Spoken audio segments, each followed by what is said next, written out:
Welcome to the OLV Daily Reflection for Friday, March 5th.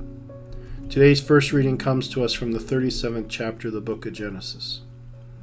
It reads, Israel loved Joseph best of all his sons, for he was the child of his old age, and he made him a long tunic. When his brothers saw that their father loved him best of all his sons, they hated him so much that they would not even greet him. One day, when his brothers had gone to pasture their father's flocks at Shechem, Israel said to Joseph, Your brothers, you know, are tending our flocks at Shechem. Get ready, I will send you to them. So Joseph went after his brothers and caught up with them in Dothan. They noticed him from a distance, and before he came up to them, they plotted to kill him. They said to one another, Here comes that master dreamer. Come on. Let us kill him and throw him into one of the cisterns here. We could say that a wild beast devoured him. We shall then see what comes of his dreams.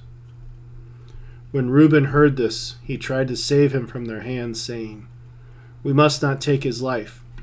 Instead of shedding blood, he continued, just throw him into the cistern there in the desert, but do not kill him outright. His purpose was to rescue him from their hands and return him to his father. So when Joseph came up to them, they stripped him of the long tunic he had on. Then they took him and threw him into the cistern, which was empty and dry. Then they sat down to their meal. Looking up, they saw a caravan of Ishmaelites coming from Gilead, their camels laden with gum, balm, and resin, to be taken down to Egypt. Judah said to his brothers, What is to be gained by killing our brother and concealing his blood? Rather, let us sell him to these Ishmaelites instead of doing away with him ourselves. After all, he is our brother, our own flesh. His brothers agreed. They sold Joseph to the Ishmaelites for 20 pieces of silver. As I was praying with this passage today, I was struck by the sinfulness of Joseph's brothers. And it is probably difficult for all of us to imagine how someone could get to the conclusion that they should kill a sibling or sell a sibling into slavery. But the reality is that sinfulness has its origin always in the human heart. And the human heart can justify all sorts of things, especially when we try to rationalize our behavior. And that's what Joseph's brothers did. They hated him because they perceived him to be his father's favorite. So we don't understand how someone could be so sinful, but we know the process. It originates within people, and then it's justified in order to get to the conclusion we want. But we need to remember what happens after this event in the chapters that follow in the book of Genesis.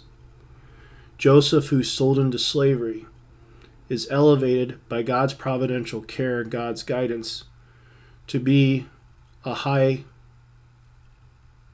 officer in Pharaoh's kingdom. And he's trusted so much that eventually he is in charge of grain in the midst of a famine.